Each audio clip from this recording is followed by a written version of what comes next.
Cerca de 1.600.000 pessoas no Brasil foram diagnosticadas com esquizofrenia. Os dados são da Organização Mundial de Saúde. A TV Câmara de Assis entrevistou o Dr. Wilson Rodrigues, especialista em psiquiatria. Então, a esquizofrenia é uma doença mental. Esquizofrenia é um tipo de psicose, é o principal tipo de psicose fora as orgânicas causadas por lesão. A esquizofrenia, ela é uma patologia que ela aflige cerca de 1% da população em qualquer lugar do mundo que você for pesquisar. De 0,7% a 1%, dependendo do tipo de pesquisa que você faz. E ela é uma doença que ela cursa com dois problemas principais. O primeiro problema é uma ruptura na separação entre o nosso meio interno e o meio externo. Eu vou explicar isso melhor. As pessoas que têm esquizofrenia se sentem invadidos pelo meio externo. Porque eu estou aqui conversando com você, aqui dentro de mim, da minha mente, tem um mundo, certo? E aí dentro da sua mente tem um mundo. E a gente se comunicando, a gente tenta passar algo do meu pensamento para você e você algo do seu pensamento para mim. Mas só nos é possível escutar e acreditar ou não o que o outro passa, né? Então, se eu estou falando para você, olha, eu sou o Wilson, eu sou psiquiatra, eu sou assim assado, você vai acreditar ou não no que eu estou falando, mas vai ter contato com o meu mundo interno só por essa mensagem que eu te passo, seja ela verbal ou não verbal. No esquizofrênico, isso está perdido, ele acha que as pessoas têm acesso ao pensamento dele. E ele acha que se ele pensar, todo mundo vai escutar ou vai irradiar esse pensamento. De tal forma que não existe essa proteção que a gente sente do que o que eu penso você não está escutando. Você não tem ciência daquilo que eu penso.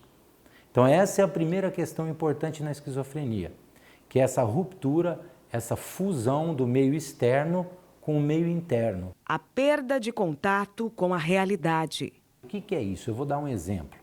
Eu vou dar um exemplo citando uma ilusão, que aí é uma questão de senso-percepção, nós vamos explicar isso mais para frente, mas uma ilusão que o juízo crítico de realidade transforma em normalidade. Vamos supor que eu estou à noite no meu quarto dormindo e por algum motivo eu acordo e eu vejo um cabideiro com um casaco. E eu levo um susto, eu penso que é um ser humano. Só que aí eu acendo a luz e eu olho o cabide e eu falo, é um cabideiro. Eu uso o juízo de realidade. Não preciso mais ficar assustado, isso é um cabide, não é um ser humano. E me acalmo, apago a luz e volto a dormir. Os esquizofrênicos podem perder esse senso do que é real e do que não é real, do que é do meio interno, do que é o meio externo. Então, em vez de você pensar um pensamento, ele pode ouvir uma voz, porque ele perdeu esse contato. E aí ele não tem juízo de realidade. Então, por exemplo, se eu estiver fadigado, se eu estiver cansado, em casa no final do dia, pode acontecer de eu escutar me chamar. E você chegar lá e não tem ninguém. Só que como você tem juízo de realidade, você fala, nossa, eu não estou bom, né? Já estou ouvindo até a gente me chamar, né? Estou cansado, preciso de férias. O sujeito que é portador da esquizofrenia, ele não tem esse juízo crítico. Então ele tem certeza que alguém chamou e se escondeu. Ou pior, que alguém chamou e está a 5, 6 quadras dali. Não passa na cabeça dele que se alguém tivesse chamado ele a 5 quadras daqui, ele não teria ouvido. Isso chama alucinação extracampina, fora do campo da possibilidade de visão ou de audição, se for auditiva. Existem diferentes manifestações dentro da esquizofrenia que antes, até poucos anos atrás, a esquizofrenia era dividida em paranoide, hebefrênica, catatônica, simples e residual. essa diferença que existe entre esses diversos tipos, aos poucos os pesquisadores foram vendo que não se tratavam de doenças diferentes, e sim de manifestações da esquizofrenia. Por quê? Porque tinha gente que tinha esquizofrenia paranoide que de repente ficava catatônico e passava a ter esquizofrenia catatônica, e assim por diante. Além desses tipos clínicos que a pessoa pode manifestar, existem graus de intensidade, leve, moderado, grave. E a esquizofrenia, a gente divide basicamente a gravidade na forma como a pessoa responde ao tratamento, principalmente ao tratamento farmacológico. Existem, se você dividir, grosso modo, se você dividir em 3 partes, 33% de cada grupo, existem 33% dos esquizofrênicos que tomam um medicamento e levam uma vida razoavelmente normal. E é mais ou menos como fosse uma pessoa que tem diabetes, pressão alta, e que toma um medicamento, fazem a psicoterapia, fazem a terapia ocupacional ou o que for necessário fazer e vivem uma vida razoavelmente normal. Não vão ter muita vida afetiva, assim, porque não é do feitio dos esquizofrênicos. Eles têm uma coisa chamada embotamento afetivo. Quando a gente falar de sintomas, eu vou falar sobre isso. Mas eles vão ter uma vida razoavelmente normal, não vão sofrer muito, vão ter uma vida razoável. É possível até trabalhar, é possível ter uma vida razoável. Isso 1/3, 33%. 33%, outro terço, usando medicamento, fazendo tratamento, conseguem viver sem os sintomas. Principalmente o que a gente chama de sintoma positivo, que é delírio e alucinação. E existem 33%, que é bastante gente, que não responde bem a tratamento. E para nós, esses são os casos mais graves, porque esses pacientes continuam tendo delírios, pensamentos completamente bizarros e alucinações, principalmente auditivas, ouvindo vozes todo o tempo. Então, esses pacientes, para nós clínicos, para a gente que trabalha atendendo esses pacientes, para nós são os mais graves. Esquizofrenia e os sinais da infância. Existe uma forma chamada esquizofrenia infantil, que a pessoa basicamente já com 5, 6 anos de idade já começa a manifestar. São essas pessoas que já têm um grau de comprometimento maior. Como a manifestação? A manifestação, no caso de criança pequena, é desorganização da vida psíquica. A criança passa a ser agitada e perde capacidades que ela já tinha antes. Por exemplo, já sabia falar e para de falar, já sabia ler e escrever e para de ler e escrever. Há uma regressão no desenvolvimento que essa criança já tinha alcançado. Mas a esquizofrenia mais comum, ela começa na 2ª ou 3ª década de vida, entre os 15 e os 30 anos de idade na maioria dos casos. E essas pessoas podem já ter sido crianças estranhas, introvertidas, mas não tinham ainda sintomas importantes. E de repente começam os sintomas que a gente chama de sintomas positivos, delírios e alucinações, além de agitação psicomotora que é decorrente disso. O delírio ele é incorruptível, então mesmo que você mostre que é um absurdo, e para ser delírio tem que ser um absurdo, tem que ser impossível de ser verdade, mesmo que você mostre que é um absurdo, isso não adianta nada para a pessoa que está delirando, porque ele tem uma convicção suprema daquilo, né? E a pessoa acredita piamente, não adianta você falar, olha, tem 20 pessoas aqui nessa sala e só o senhor está ouvindo essas vozes. Não adianta falar isso. Ele pode entender que todos estão mancomunados para não falar que estão ouvindo as vozes para dizer que ele está louco. Esquizofrenia, sintomas positivos e negativos. Sintomas positivos, delírios e alucinações. Tem também sintomas negativos. Sintomas negativos são isolamento social, embotamento afetivo. O que é embotamento afetivo? É aquela pessoa que não demonstra afeto. Por exemplo, se você me encontra na rua, me reconhece e sorri para mim, eu vou sorrir para você de volta como um cumprimento, certo? Por quê? Porque eu tenho dentro na minha cabeça uma ideia do que você está pensando. Ah, ela me reconheceu e sorriu, que legal. Eu devolvo esse carinho, esse cumprimento, né? Que eu devolvo o sorriso. O esquizofrênico não compreende isso direito. Então, e ele tem uma dificuldade de expressão do afeto também. Então, você não vai ver, é mais ou menos como o autista acontece isso também. Você não vai ter tanta expressão afetiva. Por isso que essas pessoas, principalmente os quadros mais graves, não se casam, não têm relacionamento interpessoal, são pessoas mais reclusas, mais isoladas. Esses são sintomas negativos. Isso. Esses sintomas, os medicamentos mais modernos tentam ajudar, mas são pouco eficazes. Em contrapartida, para esses sintomas, terapia ocupacional, psicoterapia, etc., são ótimos.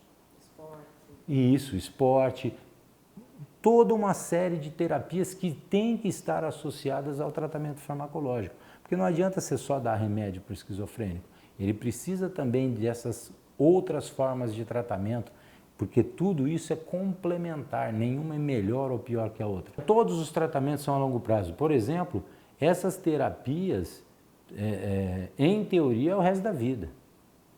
Não tem sentido, inclusive, porque o convívio dessas pessoas, basicamente, vão ser esses grupos e esses momentos de terapia. O especialista detalha os efeitos colaterais. Os medicamentos que são disponíveis para nós para tratamento de esquizofrenia, eles são divididos em duas gerações.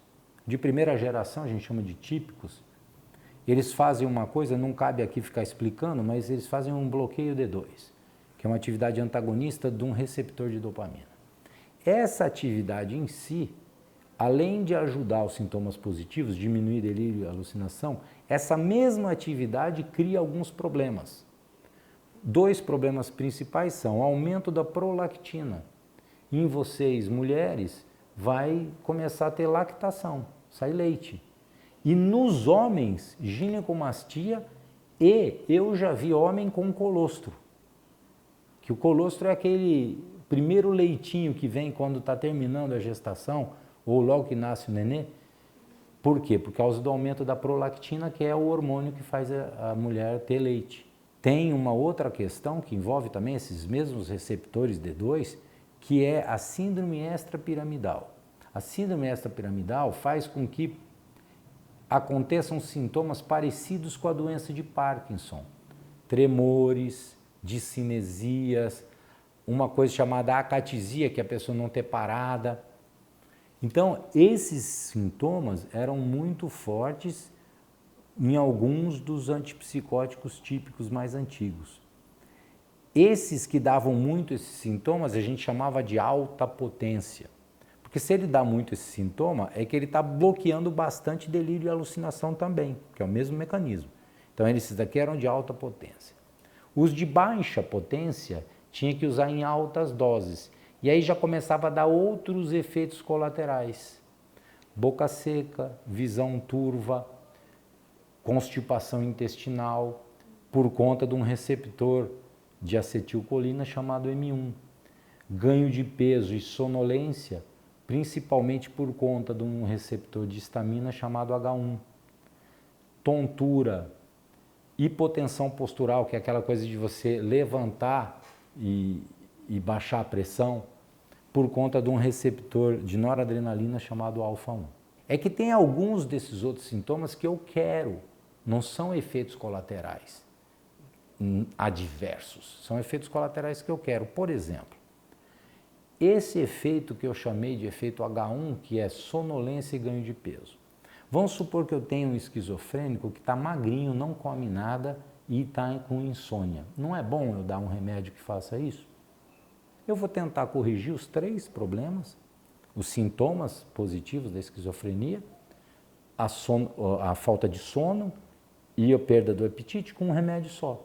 E aí eu uso um medicamento, por exemplo, a clozapina ou a olanzapina, que tem esse efeito. Então, os medicamentos de segunda geração, eles já são melhores. Qual é o grande problema que a gente tem? Por exemplo, no Sistema Único de Saúde, no SUS, para você usar um medicamento de segunda geração, você tem que preencher um monte de papelada, como se eles fossem medicamentos de alto custo, quando na verdade não são mais. A risperidona, por exemplo, hoje é mais barato que sertralina. Só que tem lá, você tem que preencher um monte de coisa, é como se fosse uma punição para o médico que vai prescrever esse fármaco, quando na verdade ele quer um medicamento melhor para o paciente que ele está tratando. O suporte psicossocial inserido no tratamento. Uma forma de psicoterapia e de acolhimento que permita ajudar o sujeito a aceitar o tratamento. Porque o grande problema das psicoses, veja, a pessoa não tem juízo crítico da realidade. Ela não sabe que está doente e ela não acredita que ela está doente.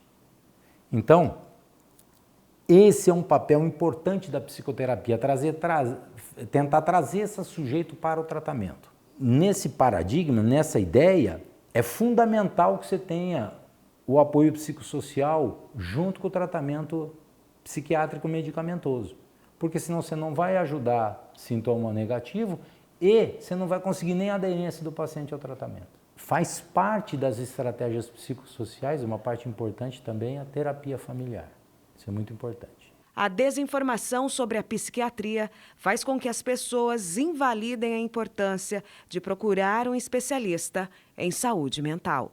A nossa sociedade ainda tem um pouco de preconceito com a psiquiatria em geral, não só com a esquizofrenia. Então, é necessário que a gente compreenda que as doenças mentais, os problemas, os transtornos mentais, eles não são algo fora do comum. São transtornos, doenças como qualquer outra doença. Você pode ter uma infecção, você pode ter, como eu falei, uma diabetes, uma hipertensão, uma doença renal, uma doença hepática, uma doença pulmonar.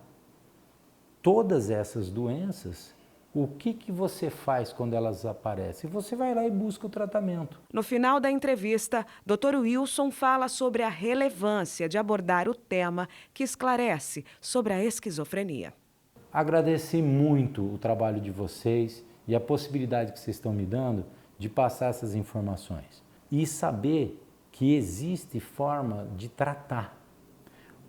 A esquizofrenia é uma patologia potencialmente grave.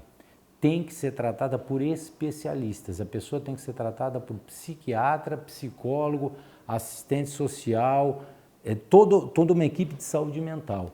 Não adianta querer imaginar que esquizofrênico pode ser atendido só pelo clínico geral no posto de saúde. Se tiver com a medicação em ordem, a pessoa está bem, está nesses 33% que estão tudo bem, pode sim ser acompanhado no posto de saúde e se tiver alguma intercorrência, faz a contrarreferência e volta no psiquiatra. Mas a imensa maioria dos casos, cerca de 70% dos casos, precisa de acompanhamento psiquiátrico regular. Então isso o poder público tem que oferecer.